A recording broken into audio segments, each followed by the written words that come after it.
Hi guys, welcome to my channel in Phone Tech. Vivo has announced new smartphone Vivo S1. Let's see the specifications.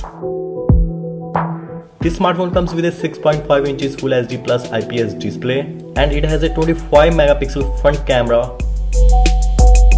This smartphone is better for gaming because it has a 6GB RAM and 128GB storage. Talk about the rear camera. This smartphone comes with a triple rear camera, 12 megapixel plus 8 megapixel and 5 megapixel. And Vivo S1 comes with a 2.1 GHz octa-core processor and MediaTek Helio P70 chipset. And next one, battery. It has a 3940 non-removable battery with fast battery charging.